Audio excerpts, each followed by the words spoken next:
Hey guys, tonight we are heading back to a time when cobblestone streets stank of chamber pots.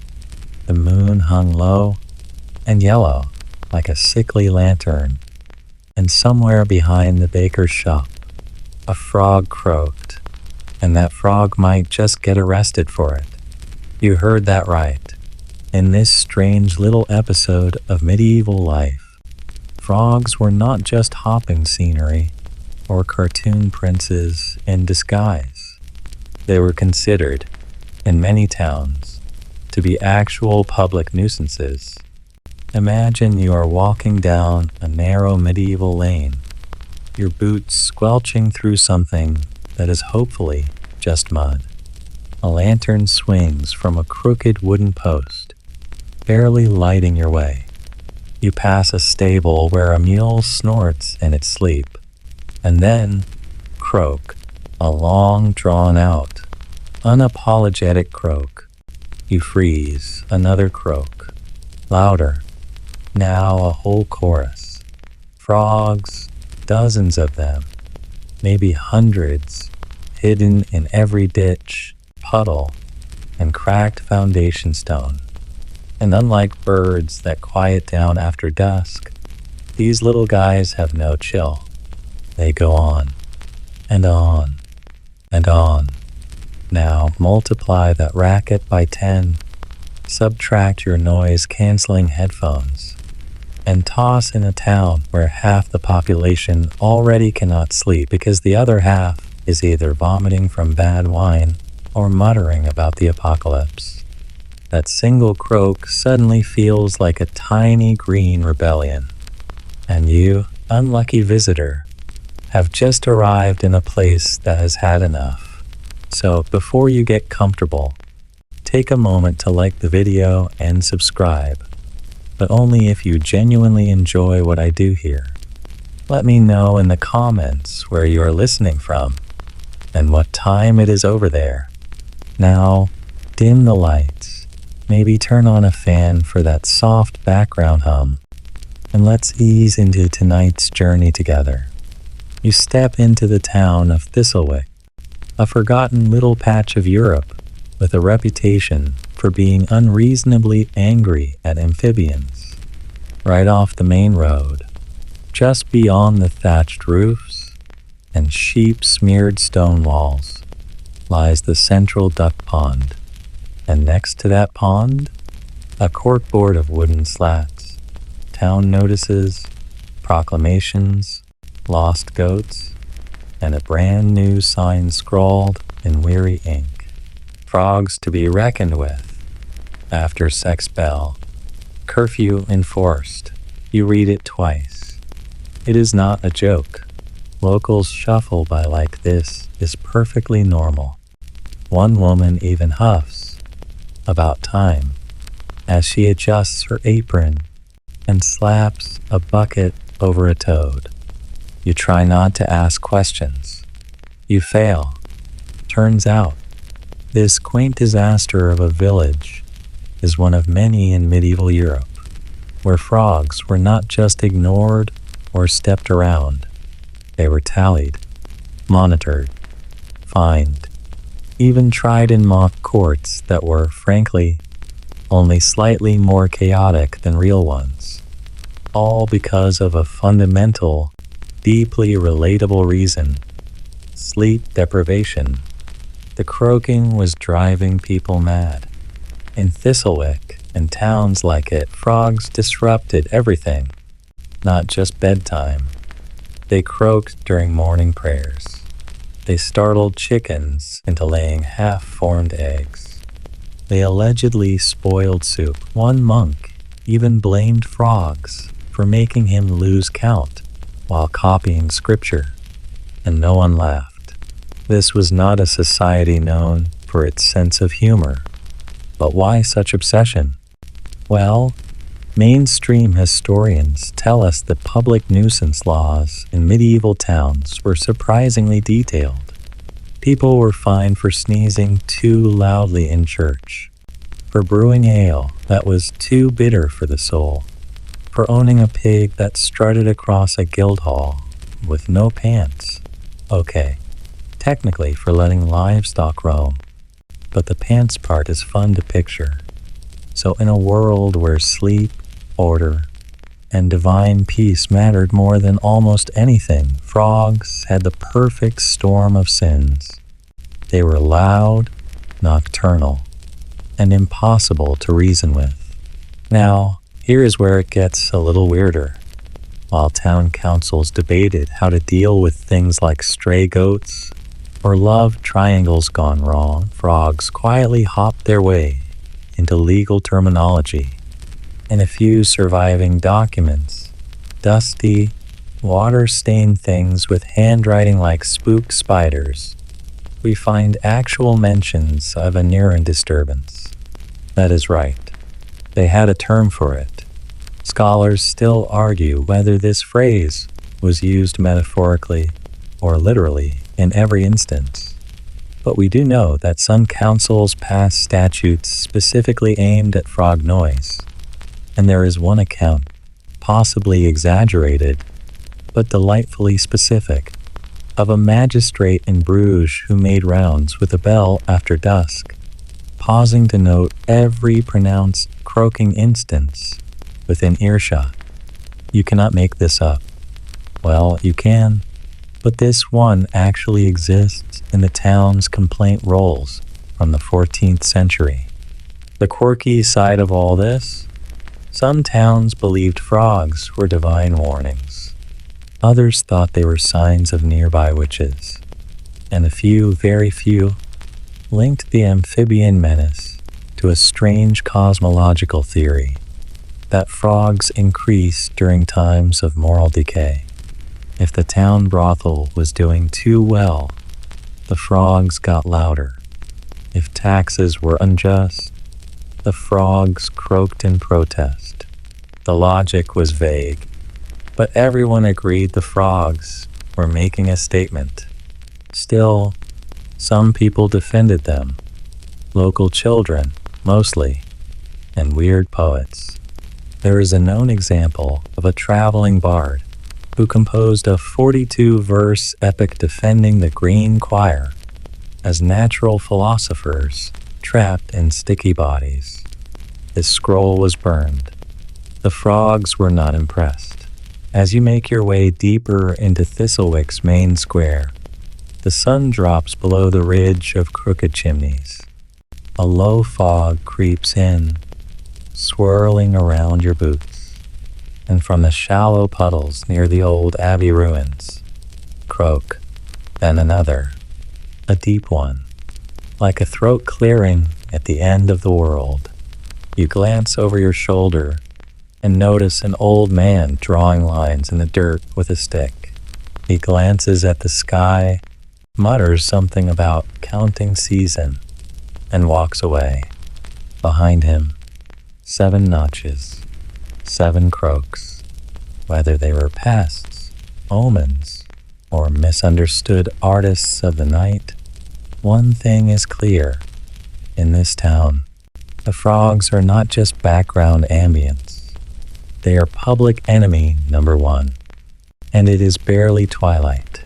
The last light of day gutters out like a tired candle, and you can barely see your hand in front of your face as you round the edge of Thistlewick's mossy duck pond.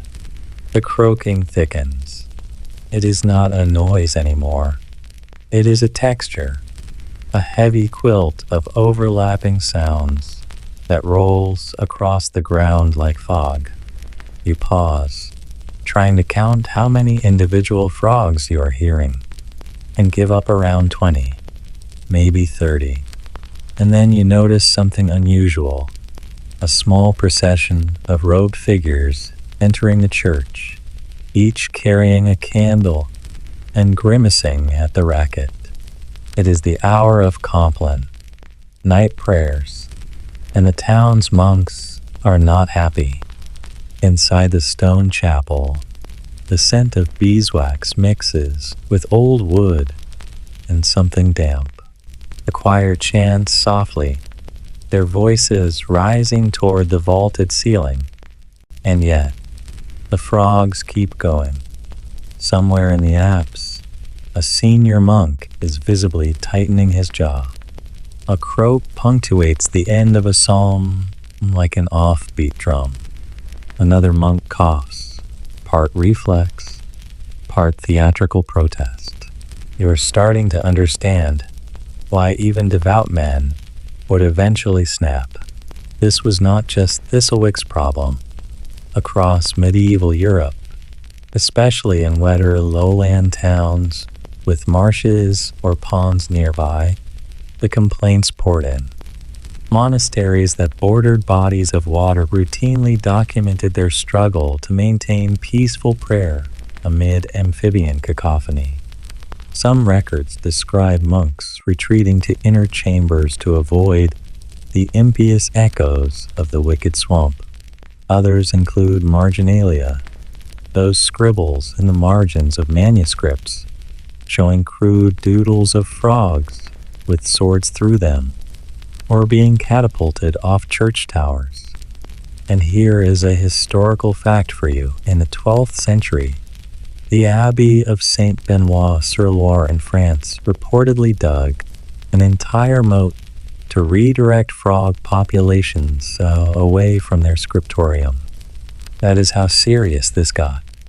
They moved the actual landscape to quiet the rivets. Yet it was not all shovel and stone. Theologically speaking, frogs were a strange case. They were one of the 10 plagues in the book of Exodus, a divine punishment.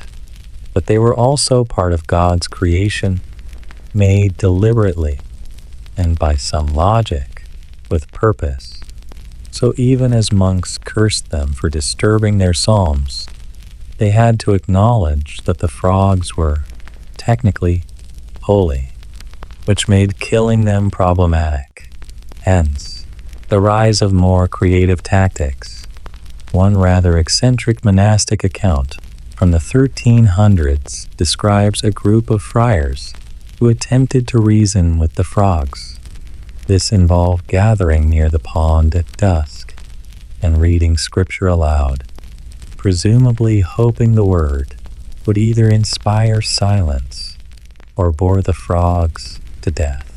Historians still argue whether this was done in earnest or as a form of passive-aggressive performance art, but the frogs, as always, remained unmoved. There is also mention, delightfully fringe, of a traveling penitent in Saxony who claimed that frogs responded positively to Gregorian chants sung in C major. Naturally, this went untested by most abbots, but one monastery kept notes on a short-lived experiment involving a frog choir and a bell ringer with perfect pitch. The results? Unchanged amphibian behavior. Bell ringer now hates frogs, but while monks fumed and tried everything short of divine smiting, the townspeople had more practical concerns. You meet a local baker named Olwen, who points at the pond with a flour-dusted finger and says, "That's where the bishop fell in." You laugh, but she is serious. Apparently last spring during Lent, the visiting bishop attempted a quiet lakeside meditation and was so overwhelmed by the croaking that he stormed toward the noise, tripped on a slippery rock, and landed backside first in the mud. Witnesses say he emerged swearing like a soldier and declared frogs to be agents of chaos. He left 2 days later and never came back. And this is where things begin to shift. What starts as holy annoyance begins to shape law. In cities with major monastic influence, like York, Ghent, or Bologna, town councils occasionally drafted minor laws to protect prayer hours from all manner of interruptions. Bells were regulated, markets were moved, and yes, frog-prone zones were quietly reclassified as unsuitable for sacred reflection. One particularly obsessive town, in what is now the Netherlands, even drafted a law mandating the draining of any pond, marsh, or gutter within bell hearing range of a house of prayer. The document uses the phrase bell hearing range like it is a scientific unit of measurement, which, in the 14th century, was about as good as it got. The quirky twist here is that frog populations often bounced right back. A drained marsh one season was a frog sanctuary the next. Locals started referring to certain species as the heretics that never die. Children caught frogs and threatened to bring them to church if they did not get extra bread. One prankster reportedly unleashed a bucket of them into a confessional booth. That story ends with a broken door, a fainting friar, and a very smug group of teens. Amid all this, a strange kind of superstition started to form, more whispered than written. It went something like this.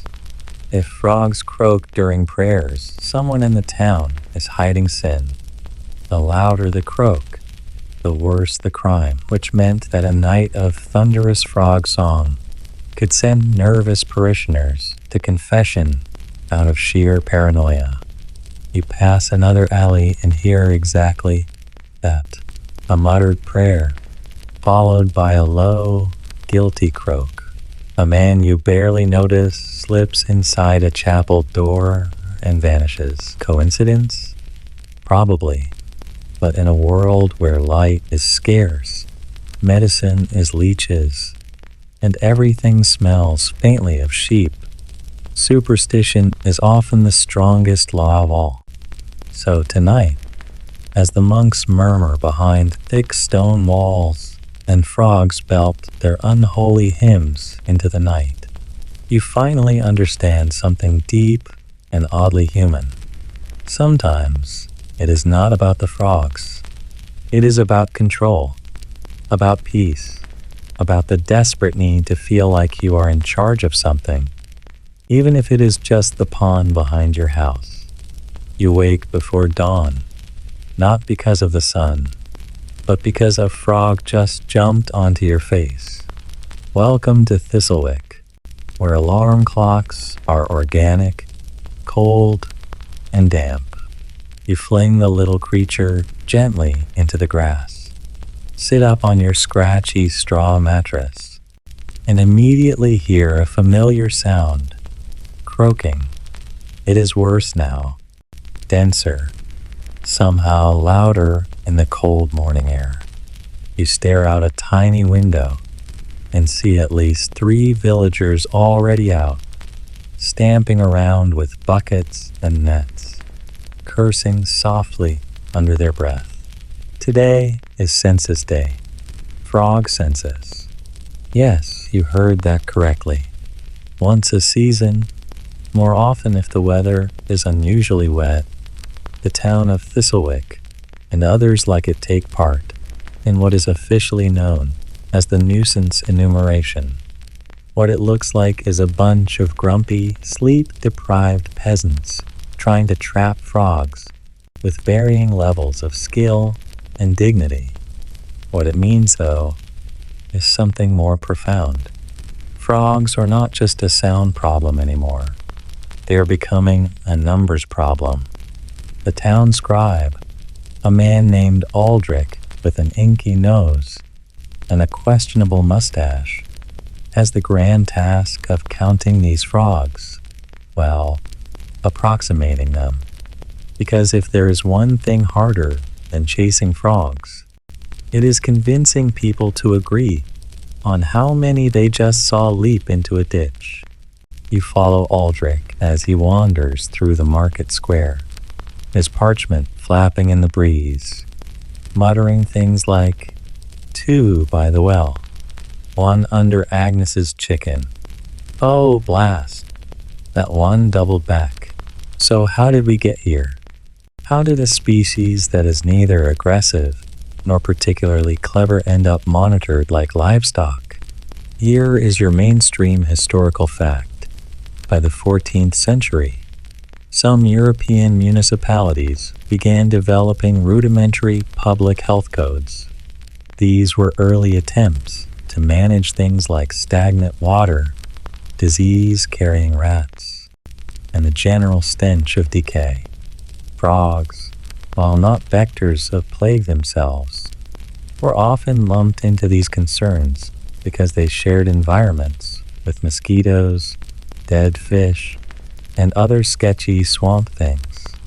And so, town councils created rules, and eventually, frog tallies became a way of proving the presence of undesirable moisture. The fringe bit? In a few scattered archives from Poland and southern Germany, there are reports of witch frogs, amphibians believed to be familiars or enchanted spies sent by rival towns. Yes, spies. One document from 1392 describes a councilman in Regensburg catching a frog in a pitcher of mead and accusing it of intelligencing. No one knew what to do with that word, so they drowned the frog and burned the pitcher. Back to Thistlewick. Aldrich has finished counting in the main square and now leads you to the frog board. It is a warped wooden structure near the duck pond, covered in wax seals, bits of old twine, and sloppily nailed frog bones. It is half message board, half warning. At the top is a crude chart, frogs per household. The town is divided into zones, and each zone is assigned a maximum tolerable amphibian density, or TAD, as Aldrich proudly abbreviates it. You blink. Is this satire? Are you in a Monty Python sketch? Nope. Aldrich is entirely serious. He reads off numbers. Market Street, 11. Abbey Lane, 15. South Gutter, 18. Tut, tut, tut. That is over the threshold. He slaps a red wax mark next to South Gutter and mutters something about a fine. You realize people can be fined for having too many frogs near their homes.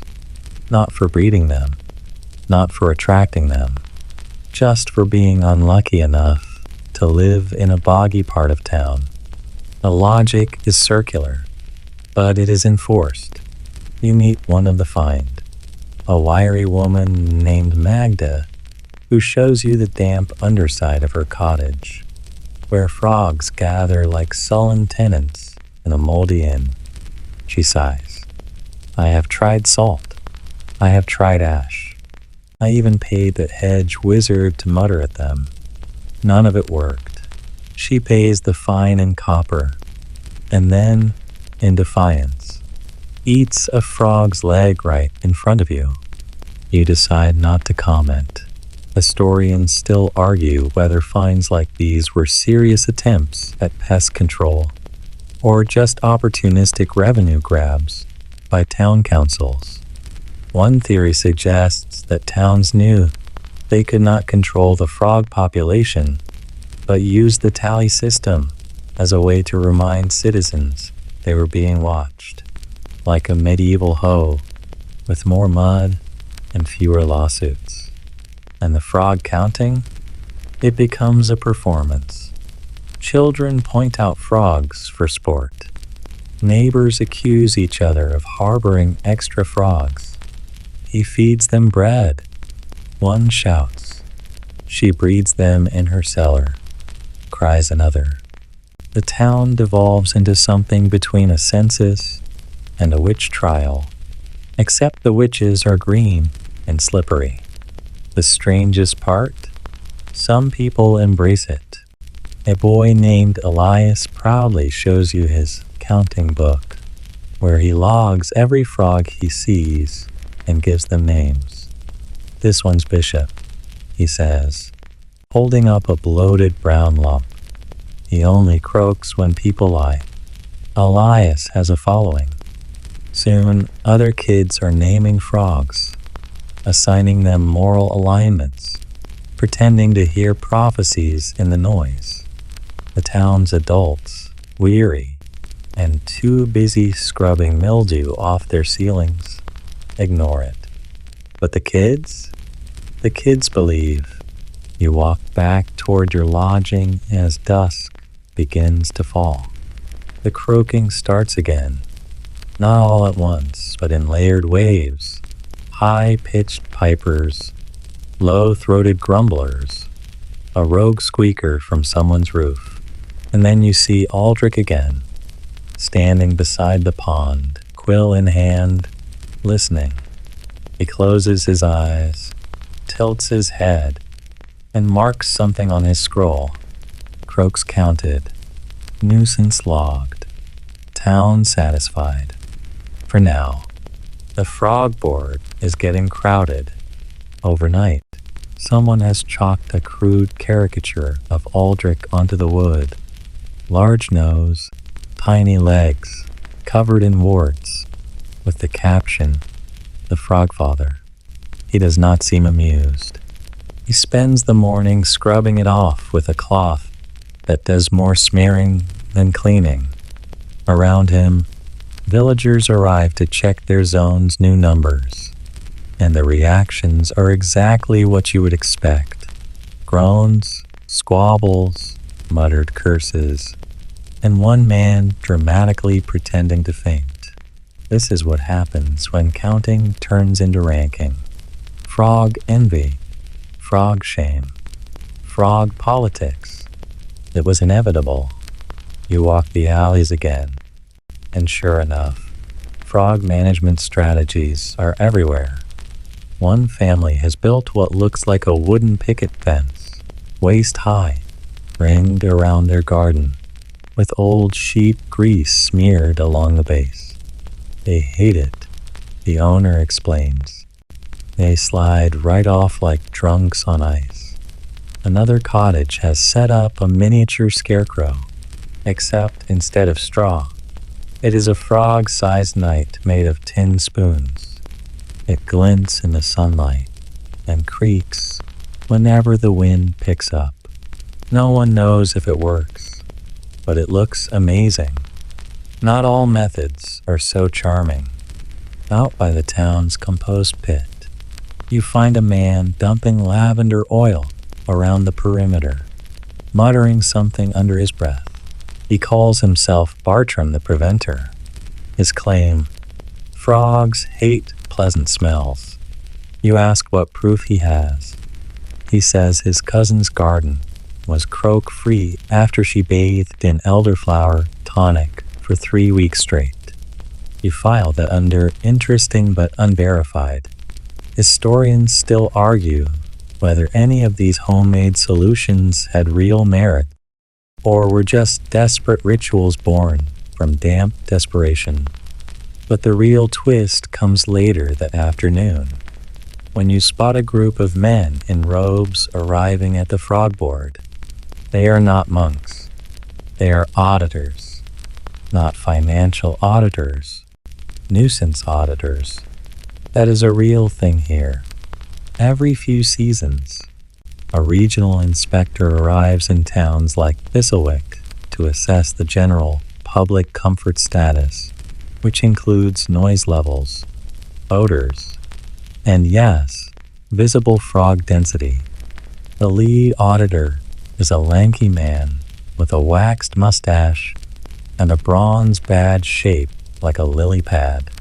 He introduces himself as Master Gervain and carries with him what he calls a croakometer.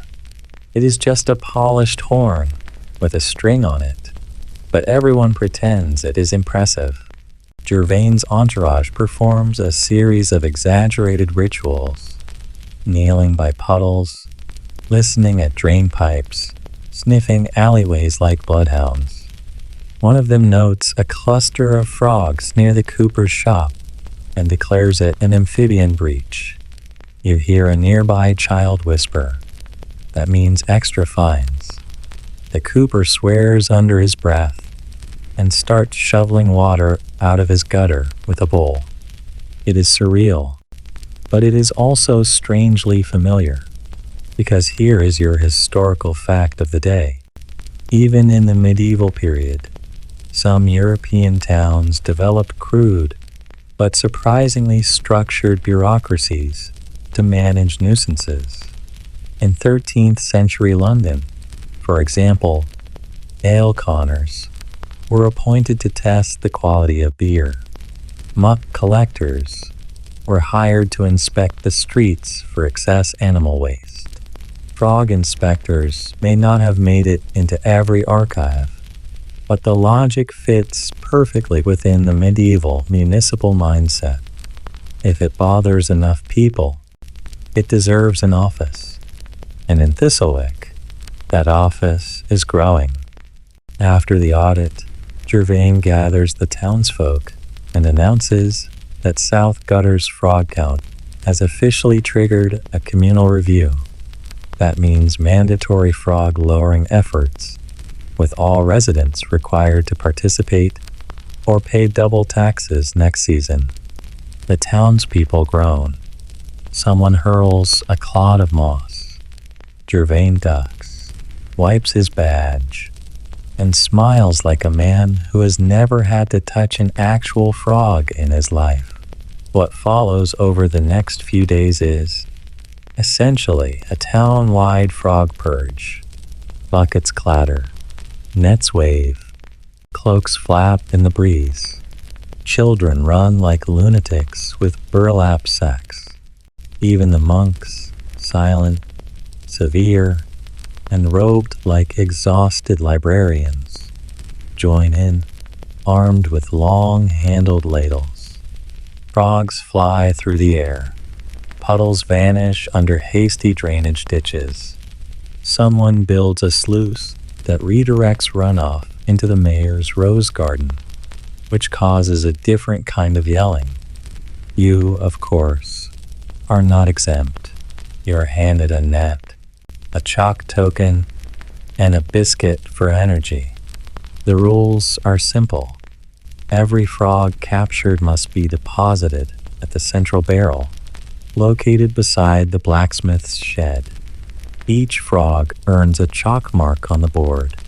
Whoever captures the most by sundown gets a whole roast chicken and a barrel of cider, bragging rights included.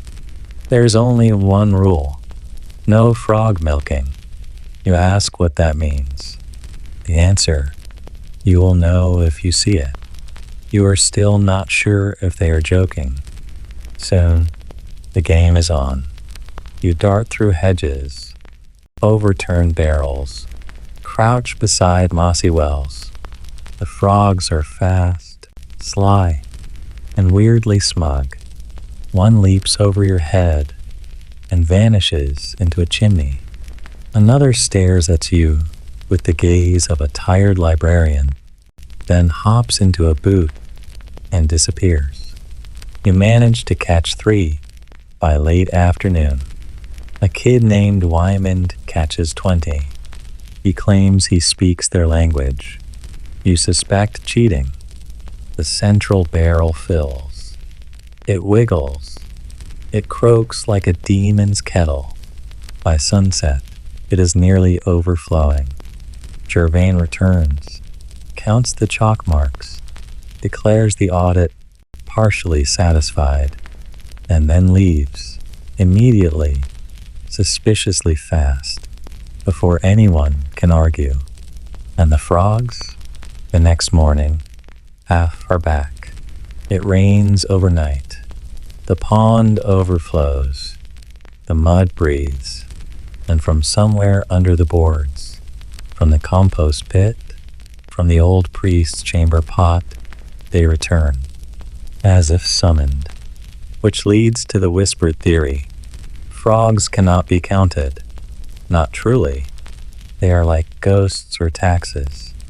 You think you know how many there are, and then they multiply in the dark. Some townsfolk even say frogs are drawn to counting, that every time someone tallies them, a few more arrive, curious about the attention. It is nonsense. Probably, Still, when you wake tomorrow, it might be to the sound of one croak, or 100. You spend the next few days with damp feet, a sore back, and a growing suspicion that frogs are winning. And not just in numbers. They're getting smarter. You first notice it near the old bakery, where a villager named Hilda has set up a clever little frog funnel. Basically a wooden chute that channels pond hoppers straight into a barrel. It works like a dream.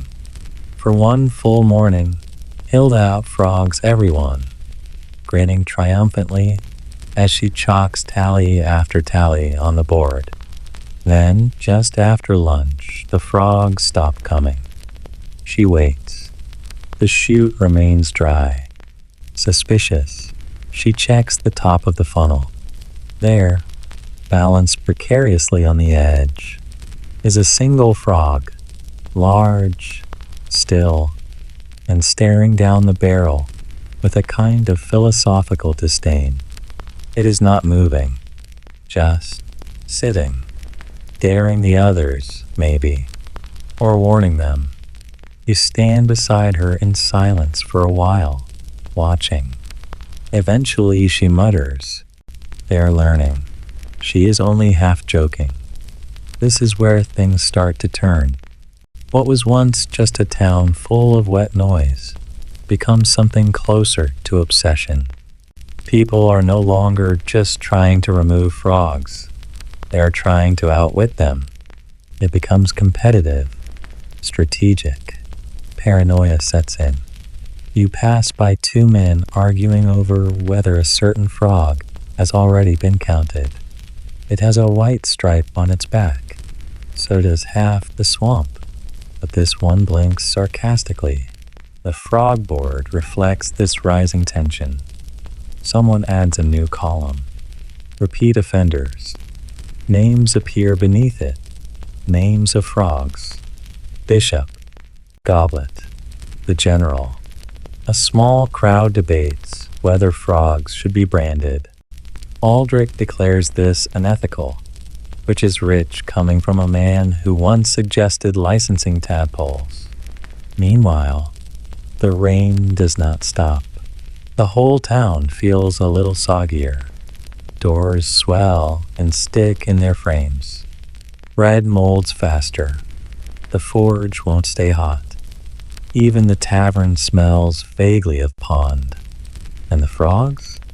They thrive. They find new places to croak, chimneys, latrines, under pillows. Someone finds one nestled in the bell of a church trumpet. The resulting Sunday service sounds like a swamp opera. Here is your historical fact. Medieval towns, especially those without formal sewage systems, often relied on natural water flow to carry waste and runoff away from living quarters. But during prolonged rainy periods, particularly in late spring, these systems failed. Streets became rivers. Basements became ponds. Frogs multiplied like gossip. Some records from 14th century France describe certain towns where streets became temporarily impassable due to infestation of leapers. That is the actual phrase. You find that phrase darkly beautiful. The fringe tidbit, a long-forgotten pamphlet from 15th century Bruges, describes a group of monks who tried to communicate with frogs using bells and whistles, claiming the animals were harbingers of divine resonance. Their goal, a frog choir. It never caught on, but the idea that frogs might have a deeper significance stuck around in some corners of medieval lore. And in Thistlewick, it is sticking hard. The boy Elias, you remember him, the one who named frogs, has started holding gatherings near the pond, candlelight vigils, frog recitals. He and his friends hum low tones, trying to sync their breathing with the croaks. It is half religious, half adorable, and wholly unsettling. Adults dismiss it as childhood nonsense, but more than one person now refuses to walk near the pond after dark. They are planning something, mutters a woman on Market Street. You try to stay grounded, but the town is changing. A carpenter named Osric builds what he calls a frog watcher's roost, a small raised tower with a stool, a spyglass, and a flask of gooseberry wine. From up there, he logs frog movements with alarming dedication. 2 hopped south at dusk, he tells you. 3 circled the compost heap. 1 sat very still and stared into the wind. That one worries me. You are not sure whether to laugh or move away slowly. Historians still argue whether these kinds of towns really reached a point of collective hysteria, or if we are just interpreting odd patterns through a modern lens. But the written records do hint at communities driven nearly to madness by vermin, weather, or the sheer boredom of endless damp. One village in the Low Countries reportedly tried to elect a frog mayor, hoping the symbolic act would scare the rest into silence. Spoiler, it did not work. In Thistlewick, a similar proposal emerges. A young scribe suggests creating a frog registry, a ledger listing known frogs by distinctive markings, size, and personality quirks. Aldrich, surprisingly, agrees to help draft it. Better to know your enemy, he says, dipping his quill. Within days, the registry grows to 30 pages, illustrated, annotated, indexed. Your favorite entry? Lumpen, large, pocked skin, croaks in iambic rhythm. Suspected anarchist. There is something very medieval about this spiral, an entire infrastructure born from frustration and enforced with solemnity. It starts with a simple problem, noise, and blooms into a frog board, an audit system, a town-wide capture campaign, frog surveillance, and now an illustrated registry, all for creatures that, technically, have committed no crime. But perception is powerful, and so is pattern. Tonight, you lie awake listening to the croaks. They are louder now, more coordinated, a kind of chorus. It rises and falls like breath. You start to imagine they are saying something, but you stop yourself. That way lies madness. Still, you wonder, if frogs could count, what number would they assign to you? There is a moment, early one morning, when the whole town pauses, just for a breath. The rain has stopped. The fog hangs low, but gentle. The church bell sounds less like a warning and more like a lullaby. And the frogs? Strangely quiet, not gone, just hushed. You step outside and realize the cobbles are no longer slick. For the first time in weeks, you can hear your own footsteps. It feels like peace, or the eye of a storm. Aldrich takes this opportunity to expand the frog board.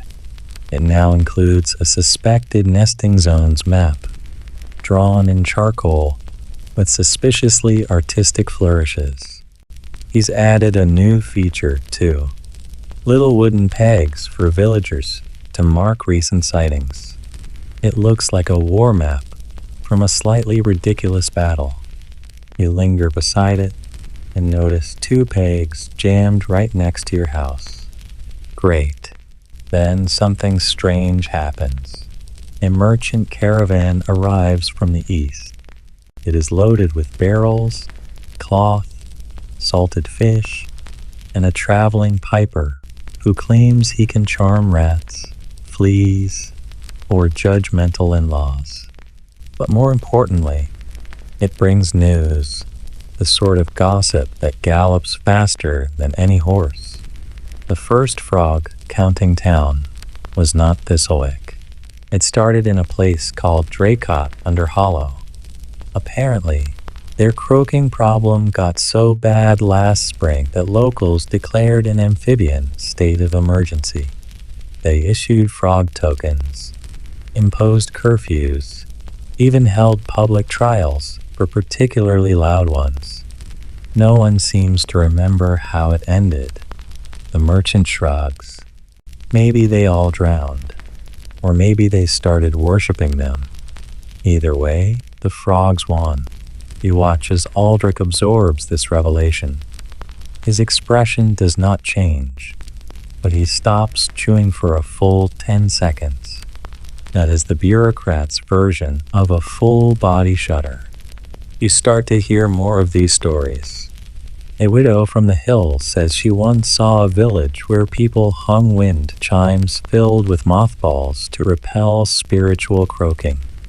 A woodsman claims he was offered a live chicken in exchange for a single toad.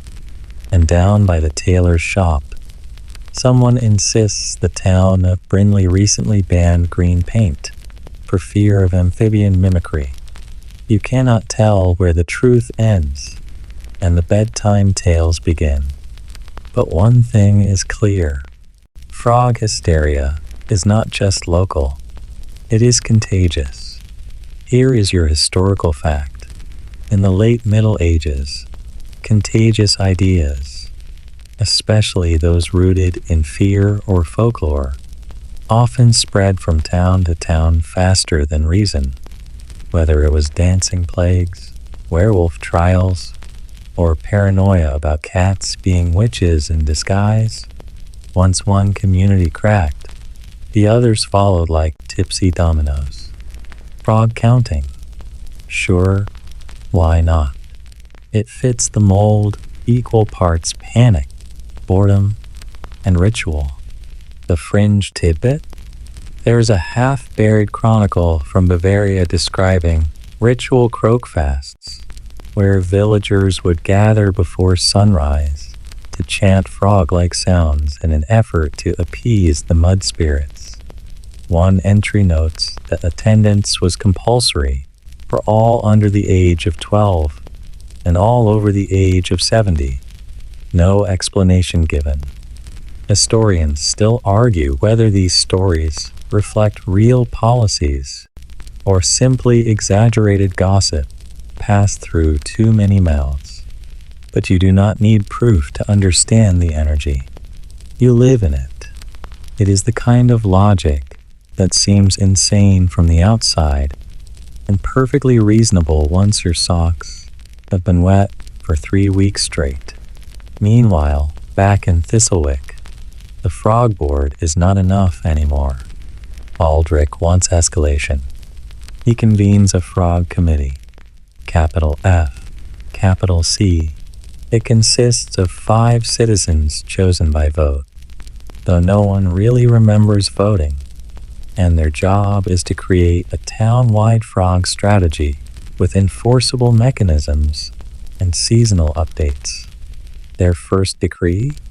Curfews. Specifically, all window shutters must be closed by dusk to prevent nocturnal frog intrusions. There is also a pond perimeter check that rotates among households. You are assigned Wednesday evenings, which means giving up your favorite honey cake night at the tavern. Thanks, frogs. Still, the pond patrol gives you insight. You see the patterns. Frogs cluster near moss-covered stone. They avoid elderberry bushes. They seem to love warm stones and spilled cider. You note these facts down in a little book you now carry everywhere. You swore you would not become one of them, the frog people. But here you are, doodling sketches and theorizing about splash radius. Others are worse. Osric, the man with the spyglass, now wears a full leather apron with stitched-on frog silhouettes. He insists it gives him protection. The kids have begun speaking in ribbits, replacing every third word with a croak. And someone has started selling tiny cloaks for well-dressed frogs only. A part of you begins to crack.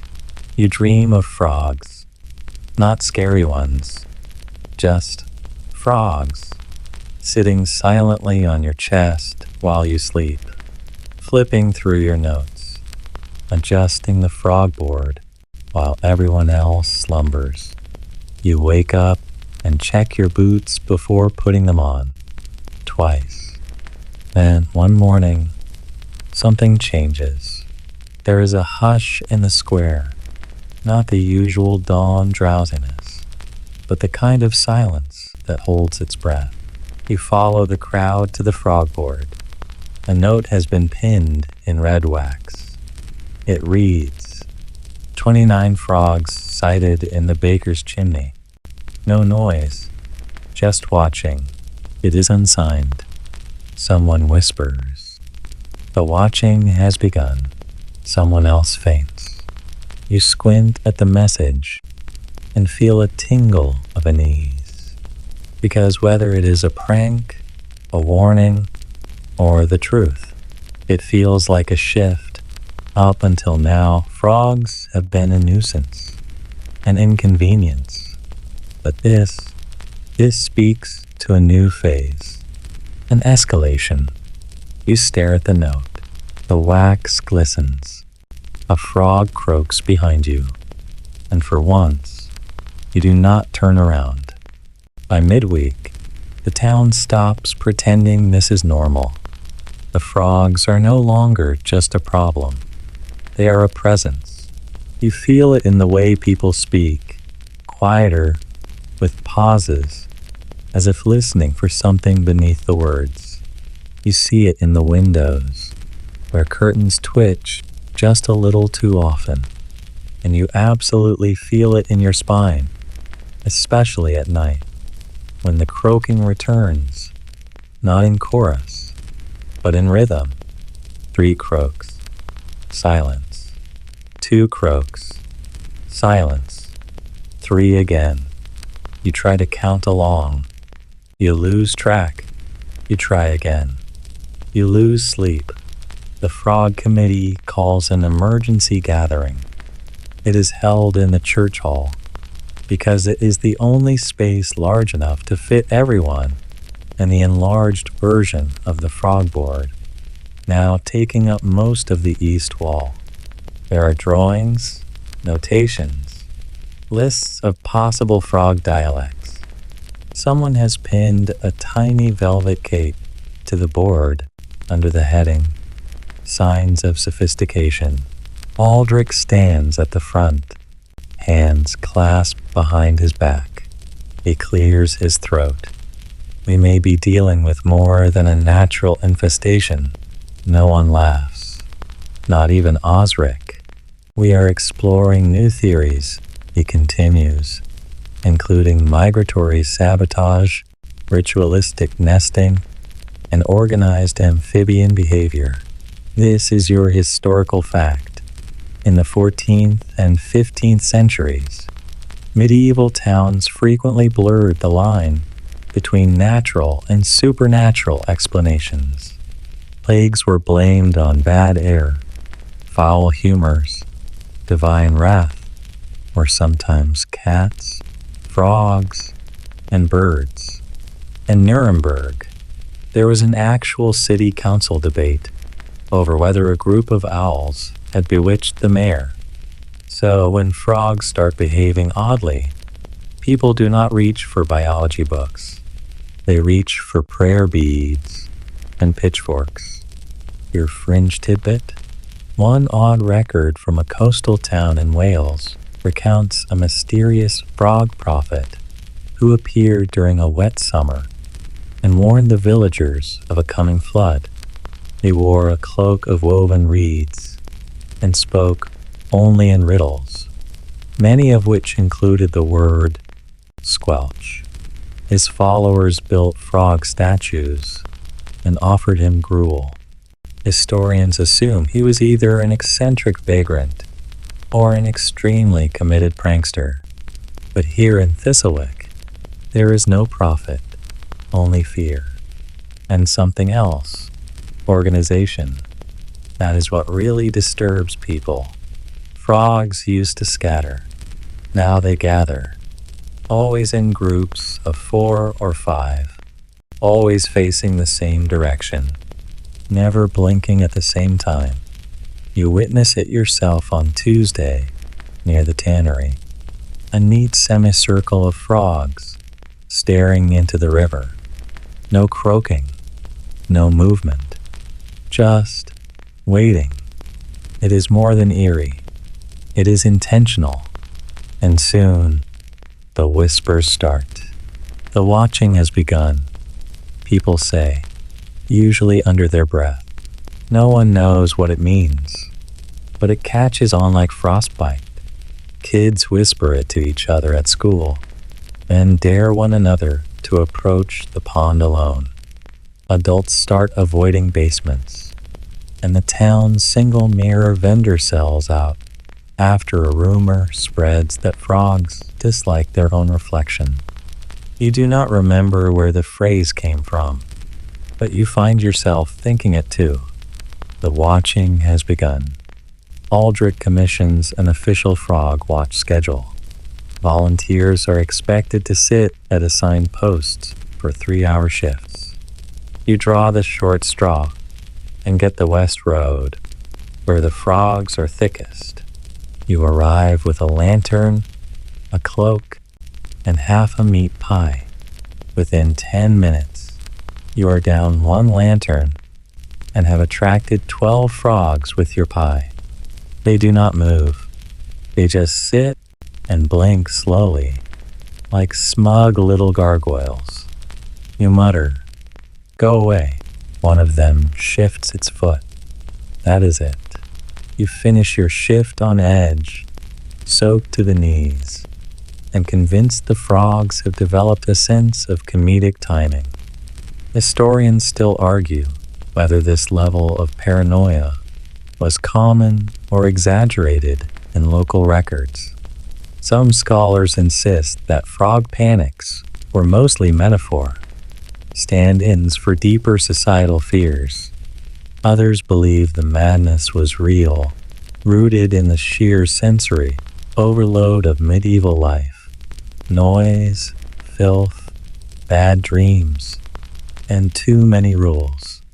You are starting to lean toward the latter. At home, you find yourself rearranging furniture to block known frog entry points. You pour salt around doorways. You stop eating lentils, just in case. Your dreams now involve croaking that spells out your name in perfect rhythm. Thistlewick changes too. The streets go quiet at dusk. Torches are doused earlier. People walk in pairs. The pub has introduced a no frog talk rule after too many arguments erupted over whether Bishop the Frog is the same one from the registry or a different bishop entirely. This, by the way, is how you know things are serious, when even beer cannot calm people down. Then one day, the croaking stops entirely. Not fades, stops, mid-morning, just as you are adjusting a rain barrel. 1 second, you hear them, the usual background noise, and the next, pure silence. It is so sudden that several people drop what they are holding. A child begins to cry. The baker slams his window shut. You freeze. This is not peace. It is expectation. Aldrich rings the emergency bell. Everyone gathers at the frog board, but there are no updates, no sightings, no new croaks, just an air so thick with tension you could bottle it and sell it as perfume for anxious nobles. And then, hours later, just as the sun begins to set, one single croak, low, measured, from the direction of the pond. The crowd does not move. A second croak, same tone. You take a step forward. Someone grabs your sleeve. Do not. A third. Then silence. The watching has paused, or shifted, or completed something you were never meant to understand. You walk home slowly that night, past shuttered windows, past Osric's now empty spyglass post, past children peeking from behind curtains. The street lamps feel dimmer. The ground feels softer. You keep checking your feet for frogs. You find none. But you are not reassured. Because silence like this, it means the frogs are planning. You know how stories always slow down before the real horror begins? That is where you are now. Days pass. Maybe 4. Maybe 5. The town becomes a place of whispers and half-finished sentences. Even the livestock behave strangely. Chickens huddle indoors. Goats refuse to eat anything that touches the ground. The town cat, Fig, disappears entirely, just vanishes, leaving behind only a paw print in a puddle shaped uncannily, like a question mark. You are not sure what frightens you more, the frog's sudden silence, or the fact that no one dares break it. Then Osric returns. You find him outside the chapel, wrapped in moss. Actual moss. He says nothing at first, just places a small stone on the steps, then walks away backwards. You hesitate, approach the stone, and find it carved with 2 letters. FW, Frog Watcher. He is serious. He later explains, rants, that the frogs are evolving, not biologically, but socially. They are beyond counting now, he says, eyes wild. They have moved into patterns. His breath smells like boiled onions and regret. This is your mainstream historical fact. Medieval minds often attributed agency to animals in ways modern science would not. Dogs were loyal. Foxes were cunning. Frogs? Frogs were chaos with legs. In French peasant tales, they could predict storms, signal death, or croak truth during trials. There are even records of frogs being brought into court as omens, sometimes in jars, sometimes alive in people's cloaks. No one wrote that down ironically, but here is the fringe tidbit. In one 13th century scroll from an Italian monastery, a monk describes the green hours, a period just after sunset when frogs would gather near his abbey and hum a tone he could only describe as the sound of wet stone sighing.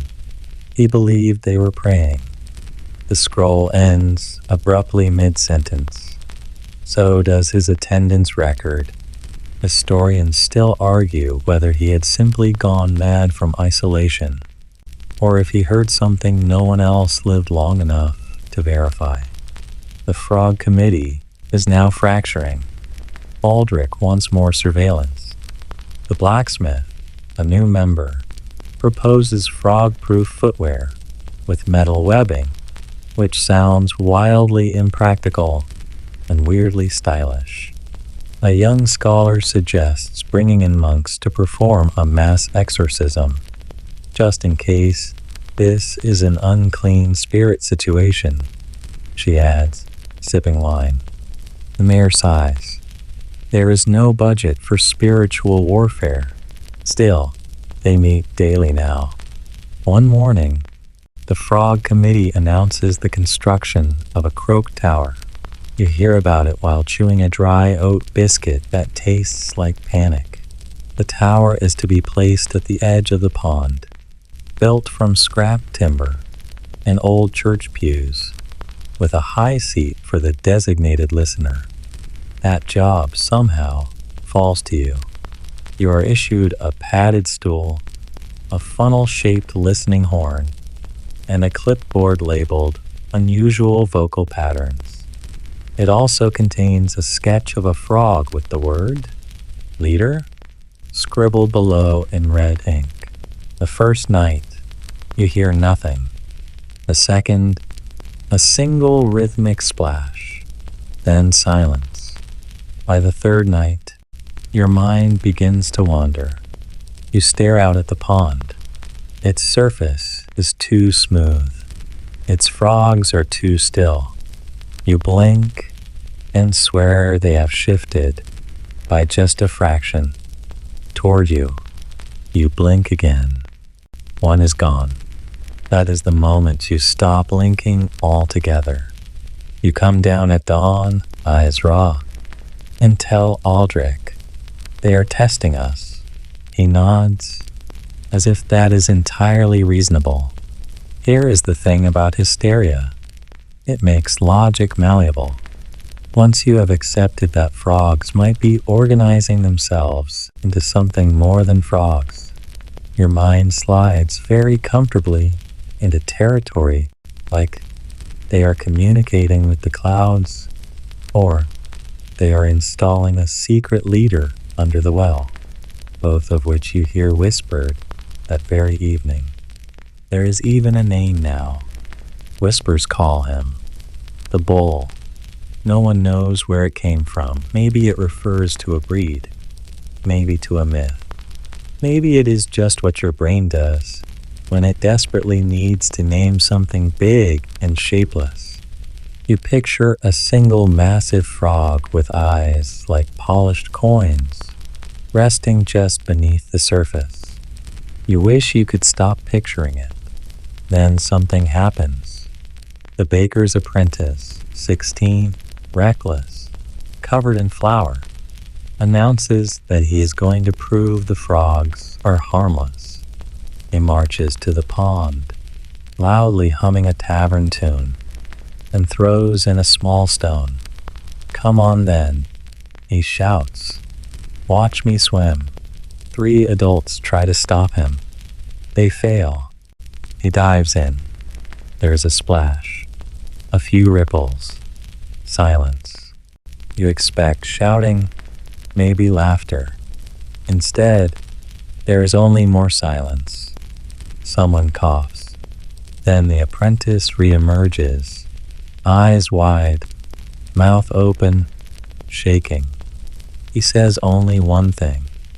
They were all facing down. He does not explain, just walks away, soaking wet and muttering. That night, he leaves town.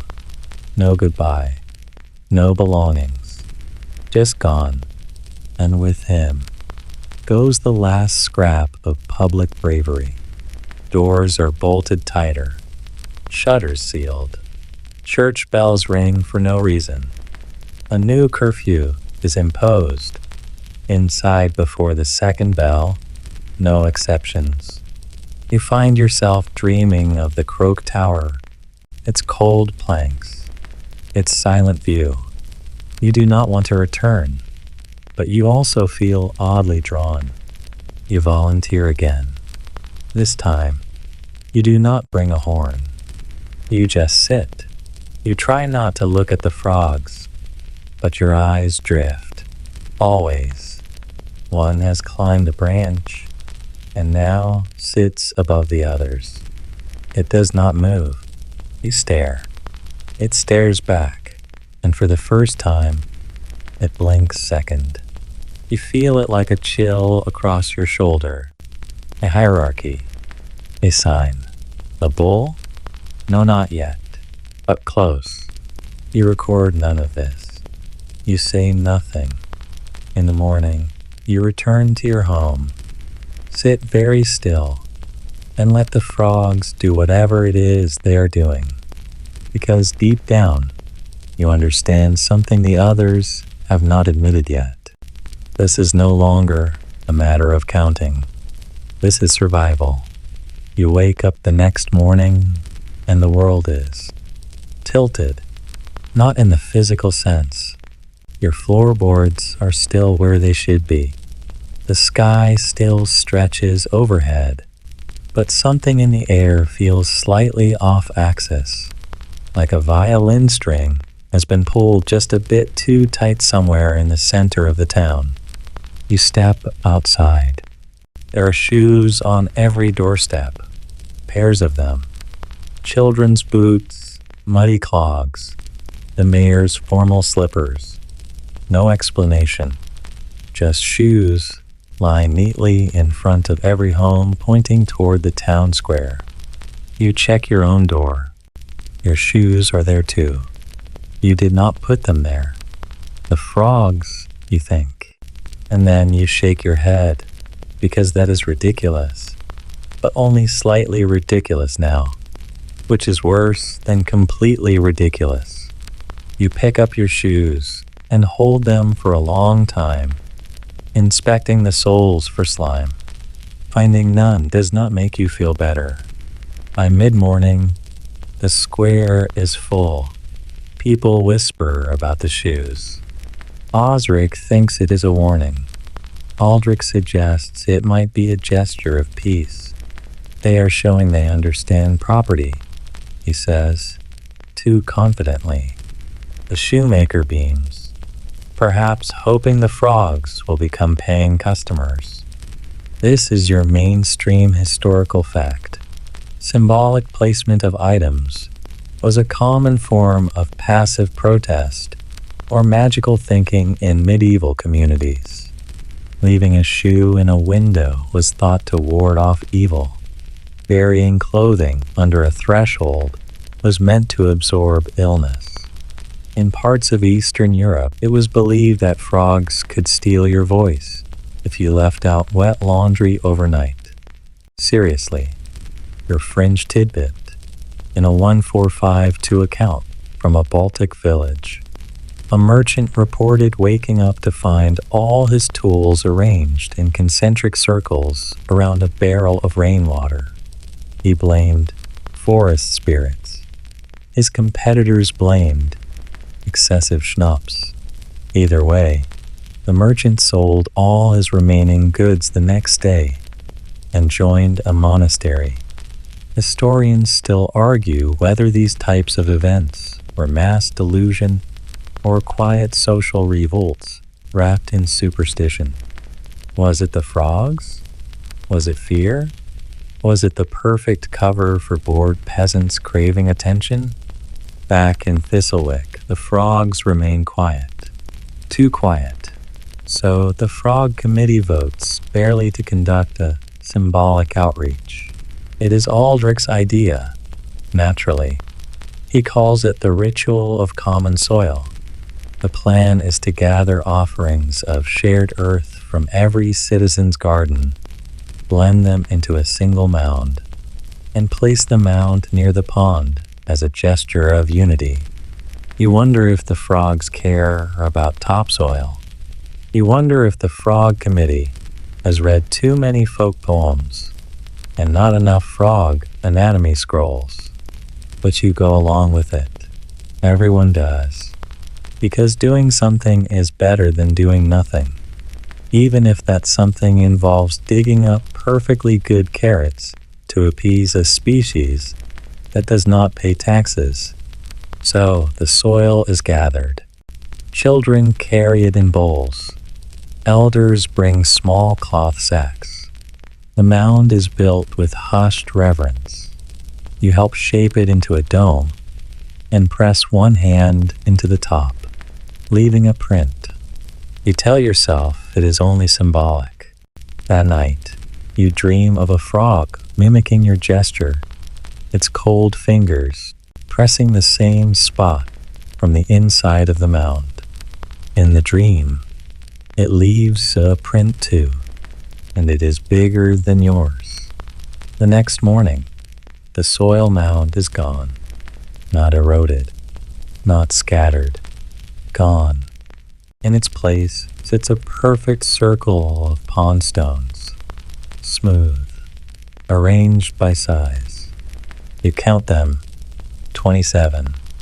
Then a gust of wind nudges the smallest one, just slightly, and you see what is beneath it. A frog, sleeping, wrapped in a thimble-sized leaf, like a little bedroll. You do not touch it. No one does. It sleeps all day, unmoving, breathing slow. That evening, it is gone. You wonder absurdly whether it left a thank you note, or if the stones were the note. Aldrich calls it a miracle. Osric mutters, that was not sleep. That was reconnaissance. Both seem equally plausible now. Later that week, the rains return. Not heavy, just steady, enough to gloss the rooftops and wake the ditches. You would normally be grateful, but rain means more frogs, or rather, opportunities for frogs. Puddle real estate becomes premium, and that is when it begins. The croaking mosaic. You first notice it outside the cooper's shop. Frogs perched in a tight grid, each a few inches apart, each facing forward. It looks like a living quilt. You stare at it, squint, and realize it forms the shape of a spiral. Others appear. Outside the apothecary, a perfect triangle. Near the school, a square with one missing corner. By the pond, a ring. You try to convince yourself it is random, pattern-seeking nonsense, pareidolia mixed with paranoia. But you see it again the next day, rearranged, a different set of shapes. Still organized, still mathematical. You sketch them on a slate.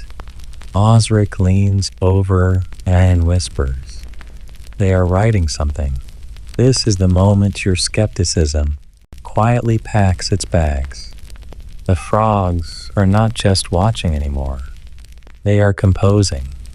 Historians still argue whether animals truly possess pattern logic or if humans simply impose it upon them.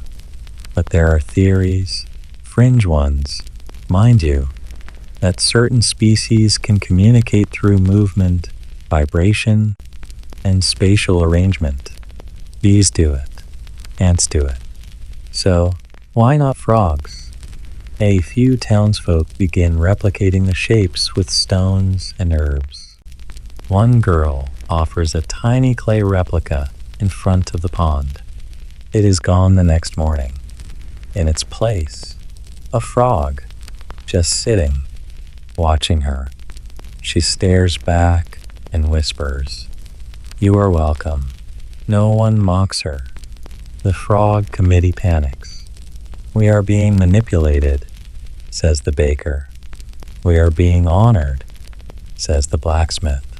"We are being played," mutters Osric, chewing licorice. You stand in the square that night and try to make sense of it all. The croaking begins again, this time melodic, almost tuneful. The frogs are singing, not like birds, not even like frogs. It is a layered murmur, low and shimmering, like glass humming in the wind. You realize you are holding your breath. The song lasts exactly 3 minutes, then silence. Then, applause? No, just the wind again.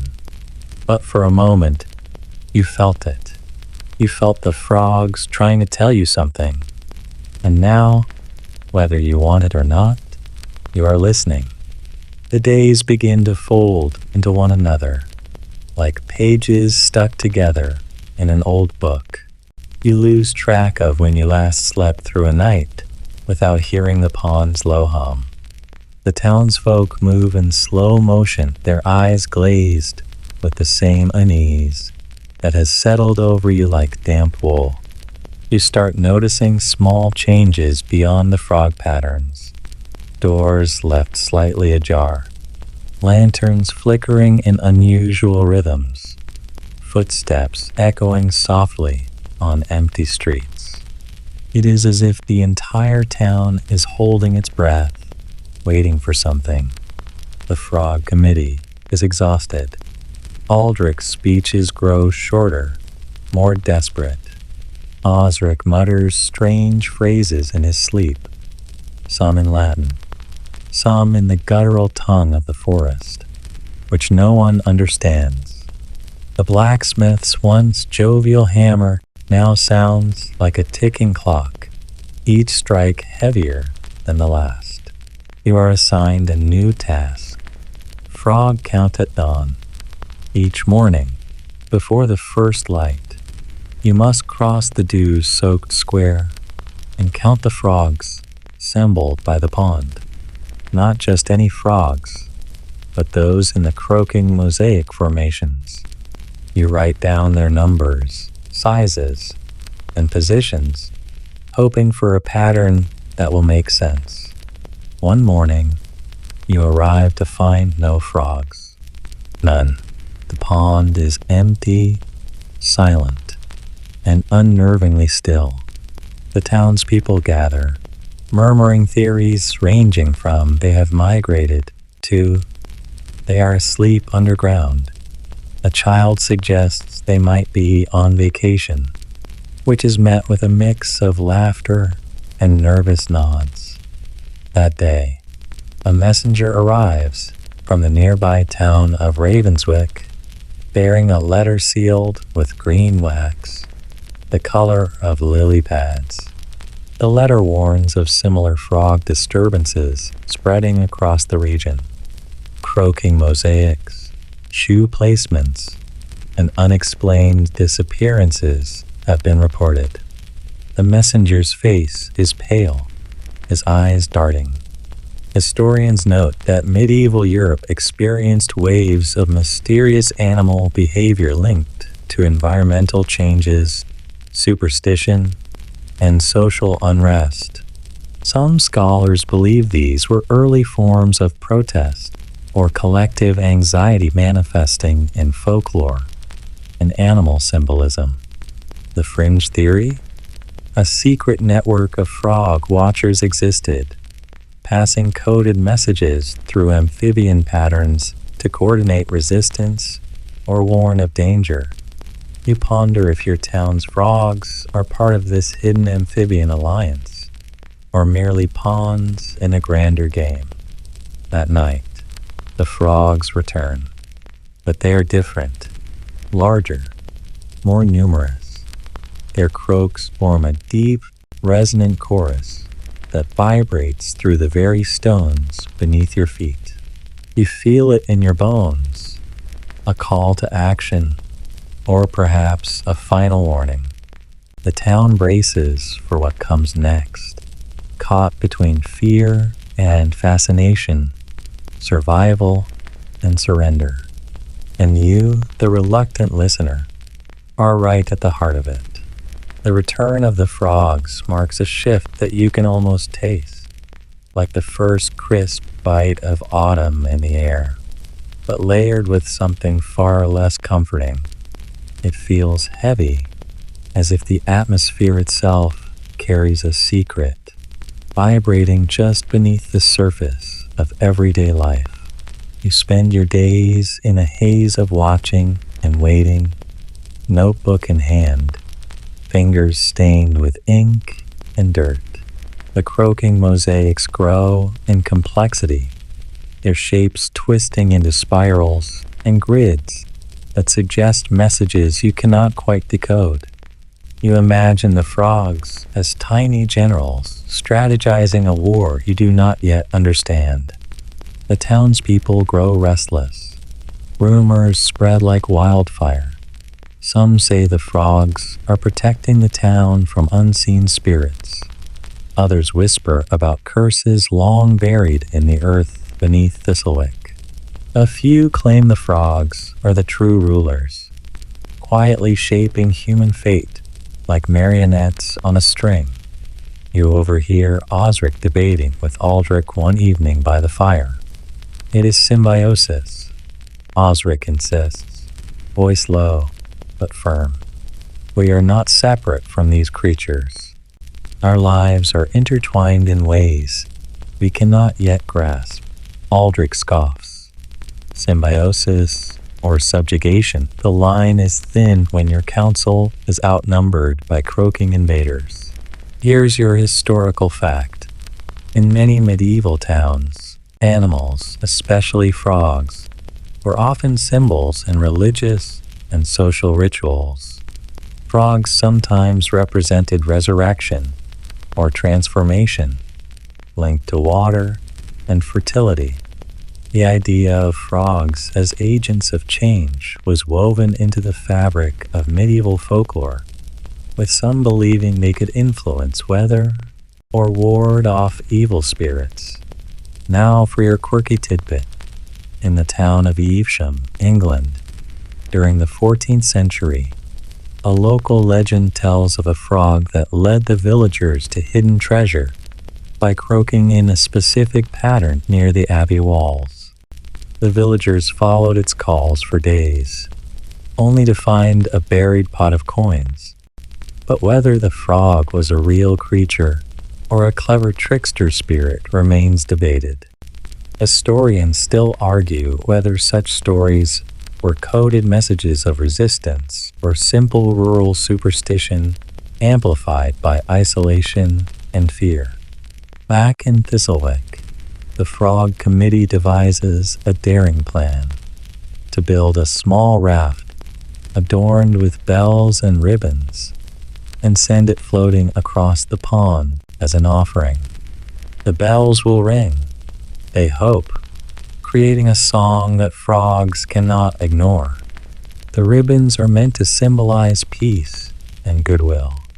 You volunteer to launch the raft.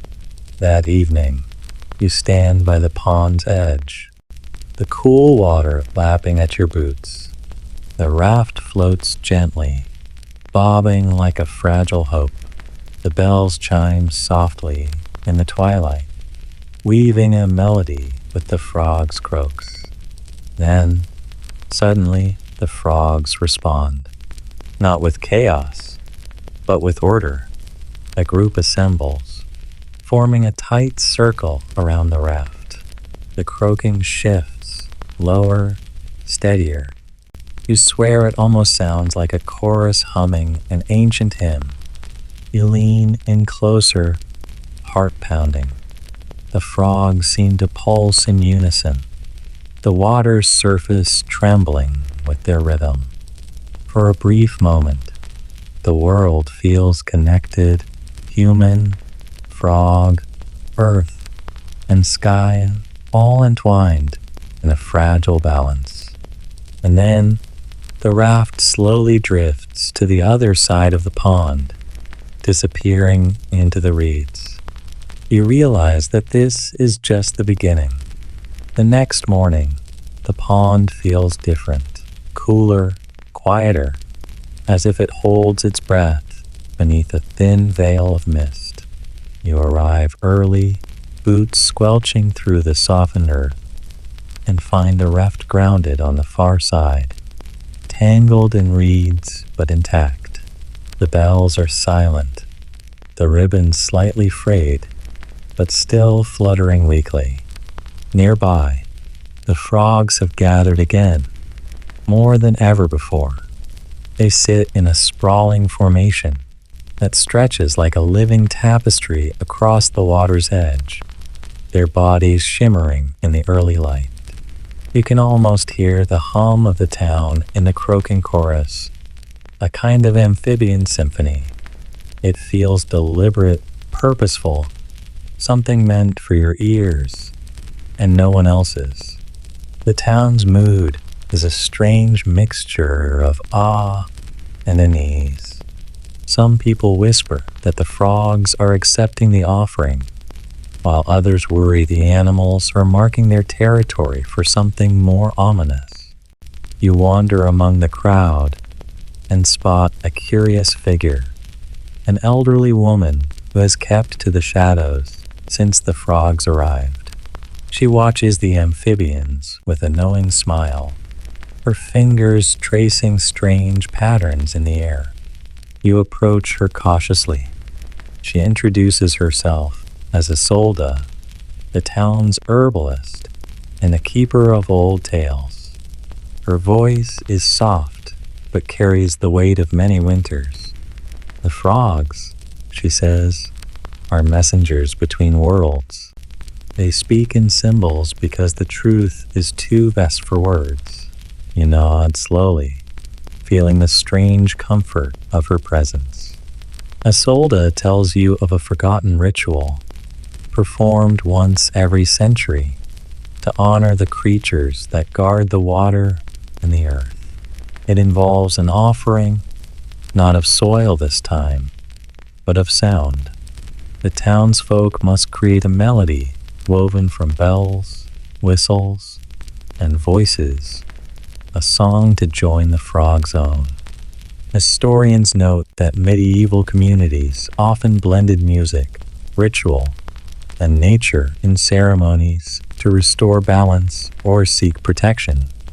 The idea that animals and humans could communicate through shared sound is supported by accounts from around Europe, though the specifics remain elusive.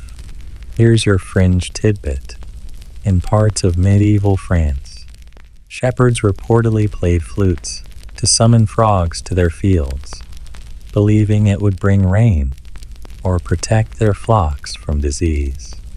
Some accounts even describe frogs responding with their own croaks, creating a duet of sorts that lasted through the night.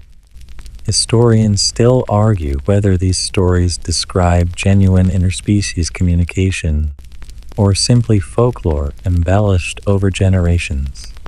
You agree to help organize the ritual. The town's musicians, bell makers, and children join forces. You rehearse tirelessly, learning to weave your voices with the croaking patterns you've come to recognize. At twilight, you all gather by the pond. The frogs are there too, expectant and still. The music begins, a delicate tapestry of sound rising into the dusk. For a moment, you think you hear the frogs responding with new croaks, as if singing back. And in that fleeting harmony, you feel a fragile bridge form between your world and theirs. But just as suddenly as it started, the frogs scatter. The music lingers, and so does the question, what did they truly hear? The morning after the musical ritual, the town awakens to an eerie silence. Not just the absence of frogs, but a silence that feels as if the world has paused, caught between breaths. You hurry to the pond, expecting the usual chorus, but find only still water reflecting the pale dawn. The frogs are gone, vanished. The townspeople are baffled.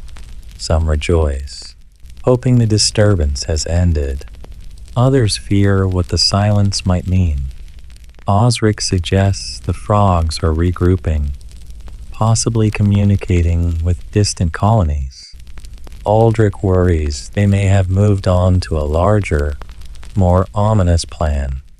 You stand by the pond, your gaze scanning the mist-shrouded edges, feeling the weight of absence. You clutch your notebook, pages filled with sketches and notes, fragments of patterns now seeming like ancient riddles. Historians observe that medieval communities often experience cycles of animal migrations and behaviors tied to climate and seasons. Sudden disappearances of species sometimes sparked panic, interpreted as omens or divine signs. Here's a quirky detail. In a 15th century German village chronicle, villagers described a great hush when frogs and crickets vanished for weeks, coinciding with a nearby battle's outbreak. Some claimed the silence foretold doom. Others believed it marked a time of peace. Scholars debate whether such animal behaviors were natural or interpreted as mystical by anxious populations. Days pass. Then, signs appear. Small, peculiar symbols carved into tree bark and stones surround the town. Curved lines, spirals, and dots reminiscent of the croaking mosaics. You trace your fingers over one, wondering if the frogs are marking their territory or leaving a message. Isolde returns, her eyes sharper than before. They have left their marks, she says, like footprints in a dream. We must learn to read their language if we wish to coexist. The Frog Committee calls for a town meeting. Voices clash. Some want to ignore the frogs. Others want to embrace them fully. The debate echoes medieval disputes over the role of superstition versus reason. You volunteer to lead an effort to decode the carvings, enlisting local children and elders. Days turn into weeks as you map and catalog each symbol, searching for patterns. One evening, by the pond's edge, you find a new mosaic. Frogs arranged in the shape of a key. You shiver, wondering what door it might open. The image of the frog-shaped key haunts your thoughts, like a half-remembered dream you cannot shake. You stare at the pond long after dusk, the water reflecting stars that seem closer than usual, as if the sky itself is watching. You feel a quiet thrill. The key might not be literal, but a symbol of something bigger, some hidden truth beneath the frog's cryptic patterns.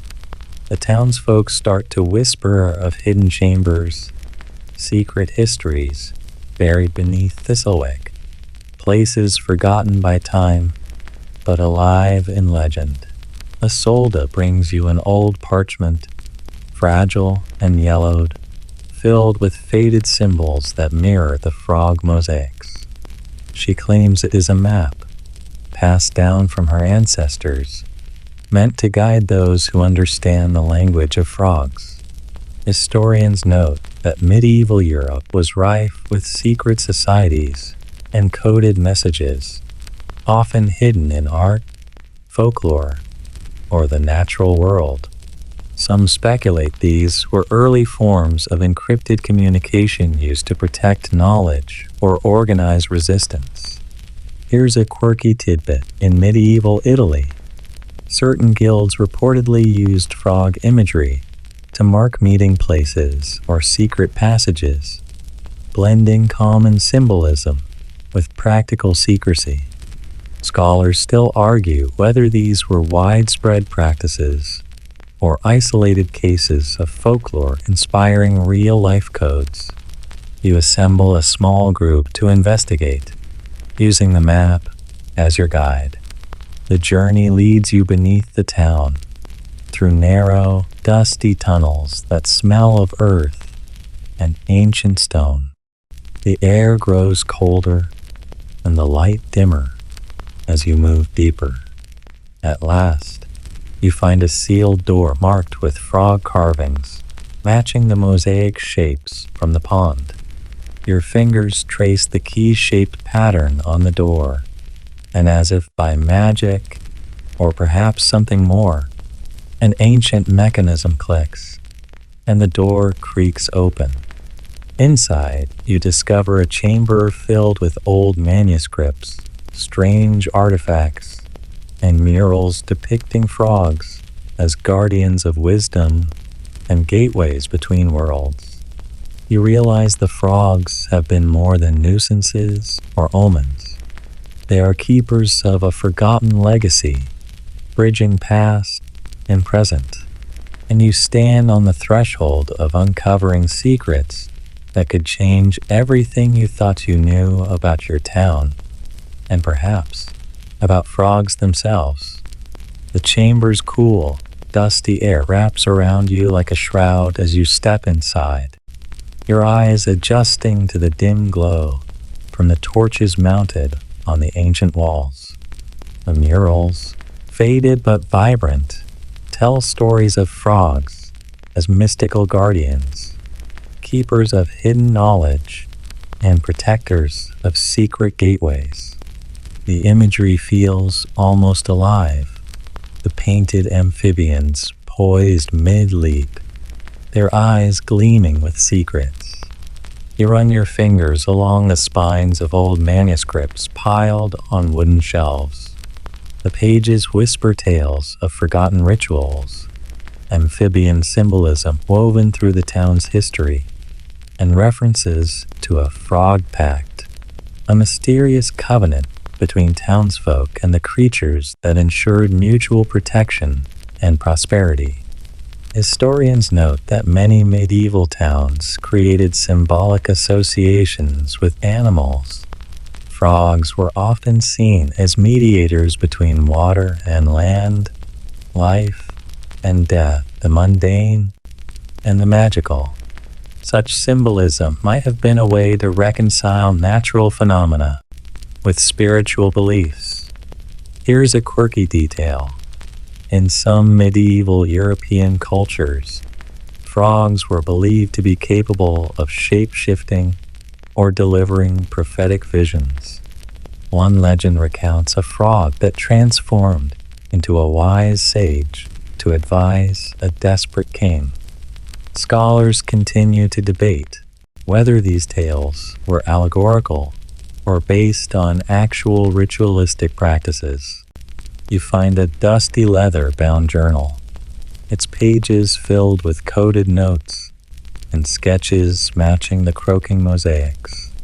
As you decipher the entries, it becomes clear the frog's presence is not a nuisance, but a carefully maintained balance between nature and humanity. The journal warns that disturbing this balance could unleash chaos, not just frogs croaking out of sync, but something far worse. Outside, the pond ripples softly as twilight descends, the frogs gathering in patterns more intricate than ever. You feel the weight of responsibility settling on your shoulders. You are no longer just an observer. You are a guardian of the pact, tasked with preserving harmony between your town and the enigmatic amphibians. As you close the journal, a low croak echoes through the chamber, a reminder that the frog's story is far from over.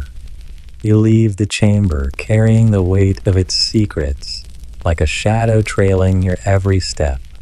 The evening air outside is thick with moisture, the pond's surface shimmering under the moonlight. The frogs croak in a measured rhythm, as if marking the passing of some unseen time. Word of your discovery spreads through the town in whispers, some skeptical, some fascinated. The frog committee is divided. Some members want to exploit the newfound knowledge to control the frogs, while others caution restraint, fearing the delicate balance could unravel. You find yourself caught between these voices, your own curiosity pulling you toward deeper understanding, yet wary of what might happen if the ancient pact is broken. Historians remind us that medieval towns often struggled with the tension between exploiting natural resources and respecting the mystical forces they believed governed them. The tension between control and reverence is a recurring theme in human history. Here's a quirky fact. In the early 1300s, a French village is said to have held an annual frog festival, celebrating the amphibians' role in local fertility rites, complete with costumes and dances mimicking frog movements. The festival was banned by church authorities who feared it promoted paganism.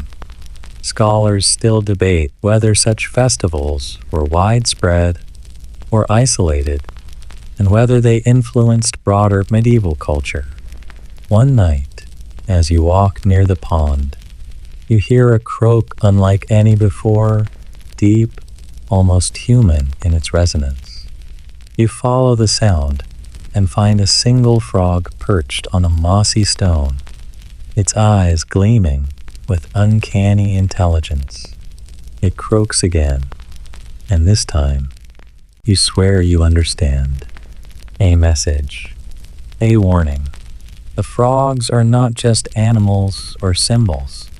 They are sentinels of something ancient and powerful. And now you are part of their story. That night, the message lingers in your mind like a persistent melody you cannot shake. You lie awake, the rhythm of the frogs croaking pulsing through the walls of your room, weaving into your dreams. You begin to understand that the frogs are trying to communicate on a deeper level, an ancient language encoded in sound and movement, waiting for someone patient enough to listen. You start experimenting with your own voice, mimicking the frogs' croaks, trying to blend human speech with their rhythmic calls.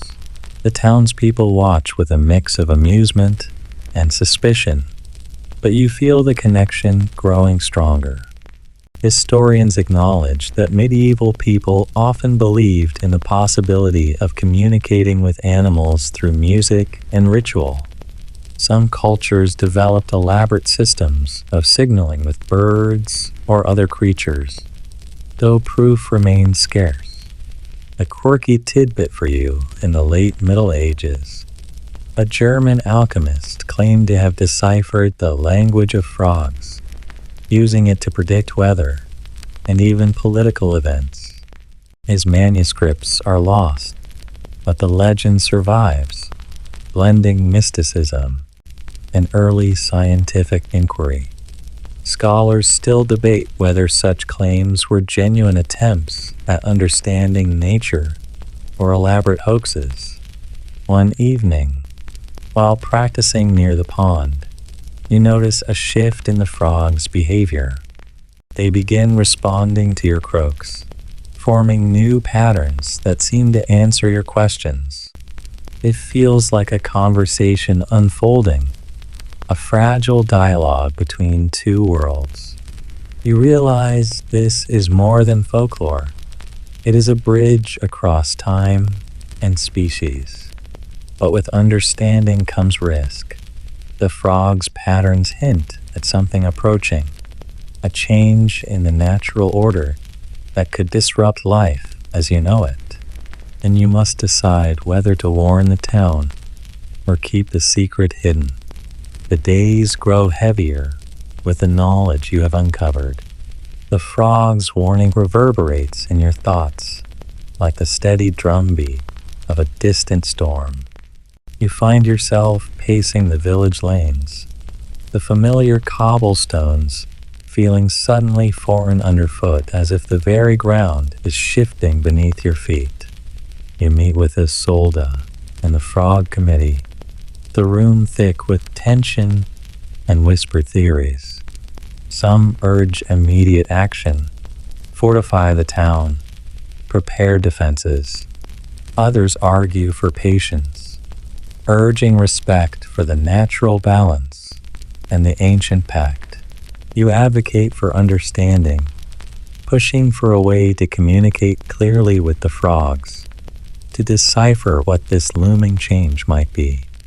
Historians remind us that medieval societies often face crises that challenge their beliefs, plagues, wars, famines, forcing communities to adapt or perish. How they interpreted signs and omens often shape their survival strategies. A quirky detail: in 14th century England, townsfolk believed that unusual animal behavior foretold the Black Death's arrival. Frogs and toads were sometimes blamed as carriers of evil spirits, leading to mass exterminations, an act historians now view as tragic misunderstandings.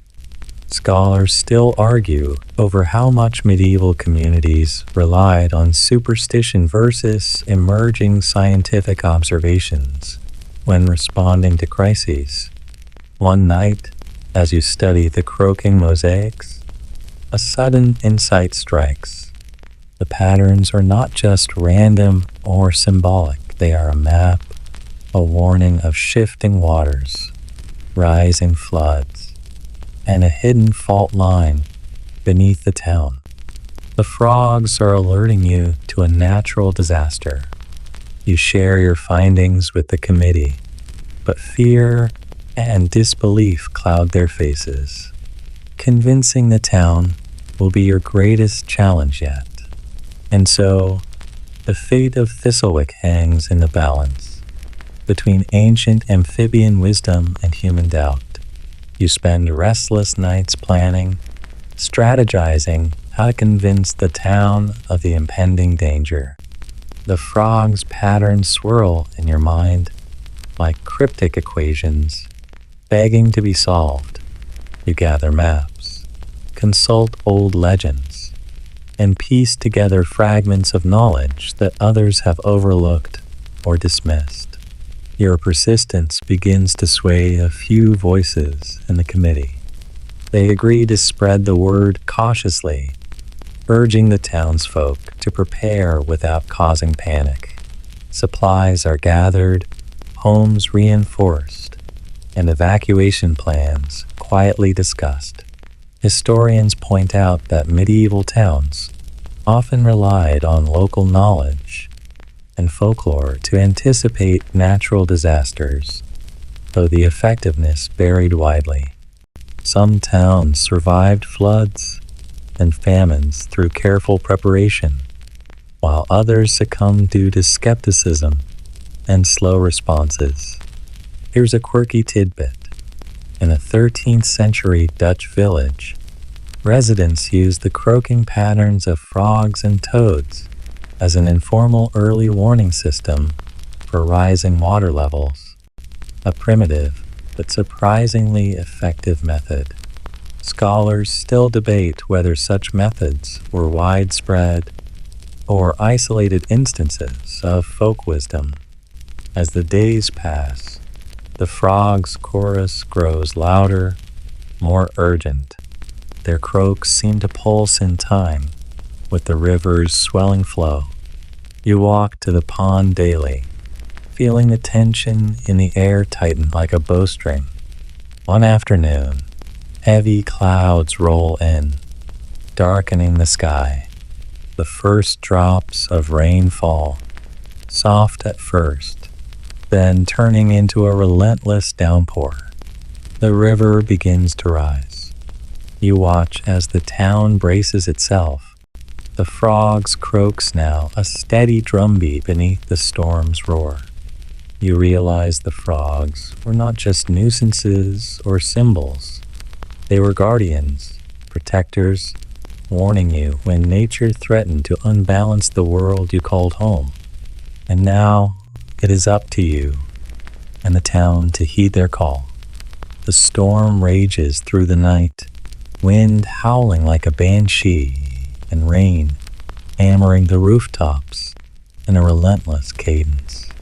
You stand by the pond, watching the water swell beyond its banks, swallowing the reeds and creeping toward the village edges. The frogs are silent now, as if conserving their strength or mourning what is to come. As dawn breaks, the damage is clear. Floodwaters have claimed fields, breached walls, and forced many townsfolk to seek higher ground. Yet, amid the chaos, The frogs begin to re-emerge, their croaks tentative but steady, like a heartbeat reassuring the shaken town. You move through the streets, helping neighbors and taking stock of the destruction. The ancient pact feels alive now, a delicate thread holding together human and nature, disaster and survival. Historians note that medieval floods were devastating but often led to community resilience and adaptation, shaping the development of towns and their relationship with the environment. A quirky fact to close with: some medieval manuscripts describe frog blessings, rituals invoking the amphibians to bring rain or protect from floods. These ceremonies often involved ringing bells and singing, reminiscent of your own efforts. Scholars continue to debate whether these rites had real efficacy or were symbolic acts of hope and community solidarity.